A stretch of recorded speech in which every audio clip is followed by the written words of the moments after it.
রওশাদ কিছু বুঝে ওঠার আগে পুতুল ছুটে এসে রওশাদের কোলে ঝাঁপিয়ে পড়ে। পুতুলকে পেয়ে রওশাদের দেহে যেন প্রাণ ফিরে আসে। পুতুল শক্ত করে রওশাদের গলা জড়িয়ে কান্না করে মৃদু স্বরে আর বলে ওঠে, তুমি কোথায় ছিলে পুতুল বর? জানো, ওই পচা আপুগুলো আমাকে অনেক মেরেছে, অনেক পচা পচা কথাও বলেছে। তখন রওশাদ বলে ওঠে, চিন্তা করিস না পুতুল পরি, আমি তো এসে গেছি। এখন আর তোকে কেউ আঘাত করার সাহসও দেখাতে পারবে না। তাহলে তাকে আমি এই পৃথিবী থেকেই আউট করে দেব। পেছনে দাঁড়িয়ে আছে সেজেল, জায়েদ এবং ক্যাসপার। তাদের মুখে মুচকি হাসি। রওশাদের ভেতরে যে এত নরম পার্সোনালিটি আছে তা আগে কখনোই দেখেনি তারা। তবে রওশাদের এই নরম পার্সোনালিটি যে শুধুমাত্র পুতুলের জন্যই বরাদ্দ করা ভেবেই তিনজন মুচকি হেসে দেয়। পুলিশ স্টেশনে চারিদিকে চুপচাপ।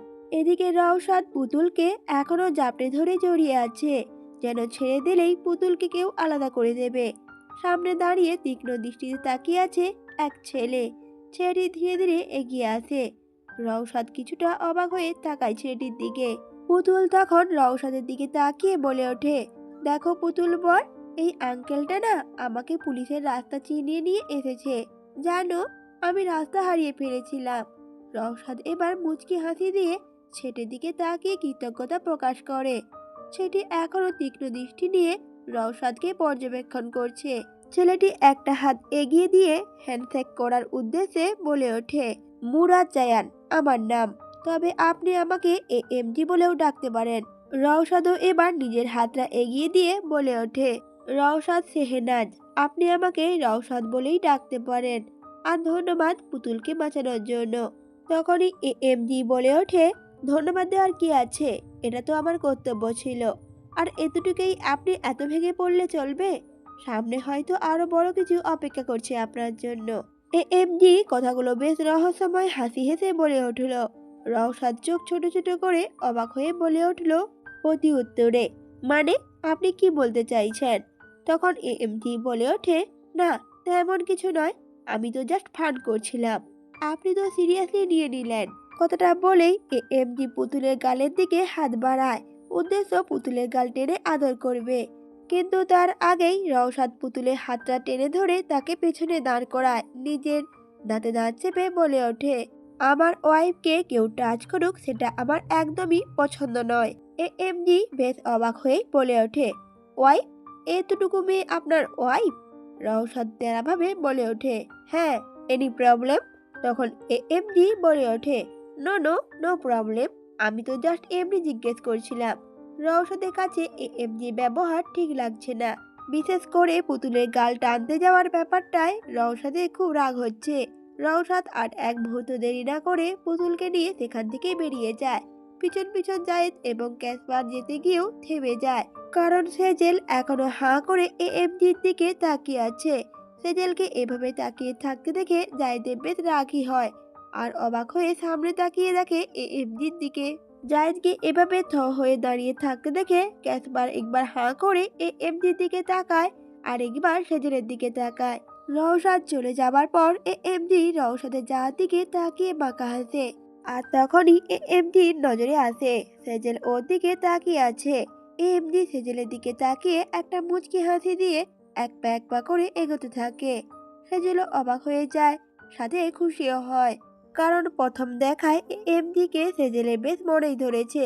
এএমজি সেজেলের সামনে এসে দাঁড়ালে জায়েদ রাগে কটমট করে সেজেলকে টেনে নিজের পেছনে লুকিয়ে ফেলে।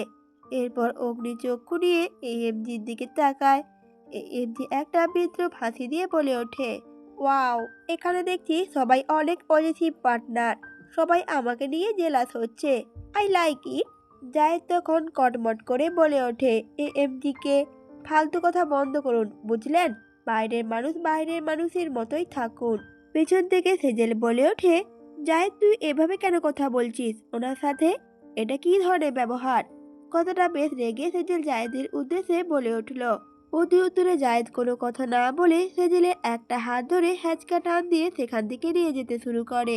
আর সেজেল পিছু ফিরে এএমজির দিকে তাকায়। এএমজি সেজেলের উদ্দেশ্যে একটু মুচকি হাসে। এবার ক্যাসপার মুখ ভেঙচি দিয়ে এএমজিকে উদ্দেশ্য করে বলে ওঠে, হাউ ইউ মাথা মোটা হাদারাম কভার ভর্তি, আমার বান্ধবী ললিতার থেকে ডিস্টেন্স মেনটেন করে চলবে। কথাগুলো বলেই ক্যাসপার মুখ বাঁকিয়ে সেখান থেকে চলে যায়। সবাই চলে গেলে এমজি ওখানে দাঁড়িয়ে সবার দিকে তাকিয়ে একটু মুচকি হাসে আর মনে মনে ভেবে ওঠে, খেলা তো সবে জমে উঠেছে, এখনো অনেক কিছু বাকি। পুরো শেহনাজ পরিবারকে ক্ষান্ত না করে আমি ছাড়বো না। রাত 12টা। রওশাদ পুতুলকে নিয়ে বাড়ি পৌঁছেছে। পুতুলের হাতে পায়ে ঔষধ লাগিয়ে দিতে থাকে। পুতুল ফুপিয়ে ফুপিয়ে কাঁদতে কাঁদতে বলে ওঠে রওশাদকে, ওই পচা আপুগুলো ওসব করেছে, দেখো এখানে এত ব্যথা দিয়েছে। রওশাদ পুতুলের ব্যথা জায়গায় ফু দিয়ে দেয়। এদিকে রওশাদের বুকটা যেন হাহাকার করছে এই আঘাতগুলো দেখে, আর তার সাথে রাগও হচ্ছে। কাল ভার্সিটিতে গিয়ে পিয়ার সহ বাকিদের ব্যবস্থা করবে। রওশাদের ভাবনার মধ্যে পুতুল রওশাদকে জিজ্ঞেস করে ওঠে, আচ্ছা পুতুল বর, তুমি ওই আঙ্কেলটাকে ওভাবে বকা দিলে কেন? ওই আঙ্কেল তো অনেক ভালো মানুষ। তখন এএমজি কথা মনে পড়তেই রওশাদের রাগ আরো যেন মাথায় চেপে বসেছে। রওশাদ নিজের রাগ সংযত করে পুতুলের উদ্দেশ্যে মৃদু স্বরে বলে ওঠে, ওই আঙ্কেল এর সাথে তুমি আর কখনোই কথা বলবে না। ওই আঙ্কেল ভালো না, পচা, বুঝলে? অতি উত্তরে পুতুল বলে ওঠে, কেন? ওই আঙ্কেলটা কি পচা কাজ করেছে? পুতুলের প্রশ্নে রওশাদ কি বলবে ভেবে পায় না। কিছুক্ষণ ভেবে বলে ওঠে, ওই আঙ্কেল পচা কারণ আঙ্কেলটা আমার থেকে তোকে আলাদা করতে চায় আর তোকে আমার থেকে কেড়ে নিতে চায়। রওশাদের কথা শুনে পুতুলের ভাবভঙ্গি মুহূর্তেই পরিবর্তন হয়ে যায়। পুতুল রাগী মুখে শক্ত কণ্ঠে বলে ওঠে দাঁতে দাঁত চেপে, তাহলে ওই আঙ্কেলকে আমি প্রাণে মেরে দেব। যে তোমাকে আমার কাছ থেকে আলাদা করতে চাইবে তাকেই আমি শেষ করে দেব। পুতুলের কথা শুনে রওশাদ কিছুটা অবাক হয়ে পুতুলের দিকে তাকিয়ে থাকে। পুতুলের এরকম রূপ এই প্রথমবার দেখলো রওশাদ। পরক্ষণেই রওশাদ মুচকি হেসে পুতুলকে বলে উঠল, পাগলি একটা, চিন্তা করিস না, তোকে আমার থেকে কেউ আলাদা করতে পারবে না। এখন তাড়াতাড়ি ঘুমিয়ে যা, কাল তোকে ডক্টরের কাছে যেতে হবে। কথাটা বলেই রওশাদ উঠে চলে যাওয়ার জন্য পা বাড়ায়। তবে পেছন থেকে পুতুল এসে রওশাদকে শক্ত করে জড়িয়ে ধরে। রওশাদ কিছুটা অবাক হয়ে যায়। তখন পুতুল মৃদু স্বরে বলে ওঠে রওশাদকে, পুতুল বর, আজকে তুমি আমার সাথে থেকে যাও না, আমার অনেক ভয় করছে।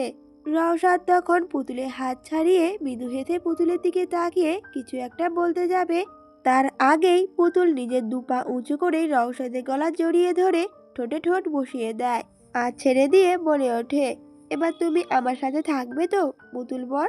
রওশাদ বিস্ময়ে হাত দিয়ে নিজের ঠোঁটে স্পর্শ করে, তারপর পুতুলের দিকে তাকায়। পুতুল মুচকি হেসে দাঁড়িয়ে আছে। রওশাদ এবার একটানে পুতুলকে নিজের সাথে মিশিয়ে নেয়। পুতুলের মুখে পড়া চুলগুলো রওশাদ এক হাত দিয়ে আলতো করে সরিয়ে দিয়ে ফিসফিস করে বলে ওঠে পুতুলকে, পুতুল পড়ি? পুতুল সাথে সাথে বলে ওঠে, হুম। রওশাদ আবার বলে ওঠে, আর একটা দিবি? পুতুলও সাথে সাথে সম্মতি দেয়। পুতুলের সম্মতি পেয়ে রওশাদ আর কোনো কিছু না ভেবেই পুতুলকে পাশের দেয়ালে চেপে ধরে ঠোঁটে ঠোঁট মিশিয়ে দেয়। রওশাদ গভীরভাবে পুতুলকে চুম্বন করতে থাকে। পুতুলও চুপচাপ রওশাদের কাছে ঠাঁই দেয়। আর পুতুলের সম্মতি পেয়ে রওশাদ পাগলের মতো পুতুলের ঠোঁটে গাঢ়ভাবে চুমু খেতে শুরু করে। পুরো রুম নিস্তব্ধ শোনা যাচ্ছে, শুধুমাত্র দুজনের ভারী নিঃশ্বাসের শব্দ শোনা যাচ্ছে। রওশাদ ধীরে ধীরে পুতুলের কোমর দুহাত দিয়ে শক্ত করে জড়িয়ে ধরে গলায় মুখ ডুবিয়ে দেয়। আর এদিকে রওশাদের শীতল ছোঁয়া পেয়ে পুতুল কেমন কেঁপে ওঠে আর মুখ দিয়ে সংবেদনশীল শব্দ বেরিয়ে আসে। তাতে যেন রওশাদের উন্মাদনা আরো দ্বিগুণ বেড়ে যায়। পুতুল আর সহ্য করতে না পেরে ধীর কণ্ঠে বলে ওঠে রওশাদকে, আহ পুতুল বর, এবার থামো না। প্রতি উত্তরে রওশাদ বলে ওঠে, হুম, আজকে থামতে বলিস না পৌরি, আমি আজকে তোকে খুব করে চাইছি। প্লিজ আমার বুকে আগুন জ্বালিয়ে এভাবে আমাকে একা করে দিস না। এই কথাগুলো রওশাদ ফিসফিস করে বলে ওঠে পুতুলের কানের কাছে গিয়ে, আর পুতুলের কানের নরম লতিতে আলতো করে একটা বাইট করে। পুতুলও চুপচাপ রওশাদের এরকম উন্মাদনাকে সহ্য করছে। রওশাদ এবার পুতুলকে কোলে তুলে নিয়ে বিছানায় শুইয়ে দেয় আর নিজের শার্টের বাটন খুলতে শুরু করে একটা একটা করে। পুতুলকে বিছানায় শুয়ে দেওয়ার পর পুতুল ভয়ে বড় বড় শ্বাস ফেলতে থাকে আর শ্বাস ফেলার সাথে সাথে বুকের ভাঁজগুলো ওঠানামা করছে, যা দেখে রওশাদের চোখে ফুটে উঠেছে অস্থিরতা আর মনে জেগে উঠেছে আরো ভয়ানকভাবে পুতুলকে কাছে পাওয়ার আকুলতা।